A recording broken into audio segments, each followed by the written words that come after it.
এক প্রবাসী অনেক বছর বিদেশ থেকে সব উপার্জনের টাকা তার মায়ের কাছে পাঠিয়েছিল, কিন্তু দেশে ফিরে এসে দেখলো একটি টাকাও জমানো নেই।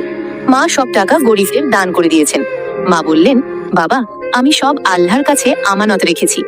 সরল ছেলে আল্লাহকে খুঁজতে বের হলো। পথে এক দুর্বল ঘোড়া তাকে বলল, আল্লাহকে পেলে জিজ্ঞেস করো আমি কেন সারা জীবন অসুস্থ থাকি। সামনে এক মরা গাছ বলল, জিজ্ঞেস করো আমার পাতা কেন ঝরে যায়। অবশেষে এক দরবেশের সাথে তার দেখা হলো। দরবেশ মুচকি হেসে বললেন, আল্লাহ তোমার বাড়িতে সব টাকা দ্বিগুণ করে ফেরত দিয়েছেন। ঘোড়াটির পিঠে মানুষ চড়লে সে শক্তি পাবে, আর ওই মরা গাছের নিচে লুকানো আছে প্রচুর গুপ্তধন।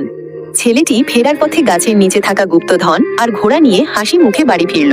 দেখলো মা সত্যিই মহানন্দে আছে, অভাব তাদের চিরতরে দূর হয়ে গেছে। মা তখন ছেলেকে জড়িয়ে ধরে বললে, দেখেছিস বাবা, আল্লাহর রাস্তায় দিলে কখনো কমে না, বরং সেটা বহু গুণ হয়ে ফিরে আসে। শিক্ষা, দানের হাত কখনো খালি থাকে না। ভিডিওটি ভালো লাগলে শেয়ার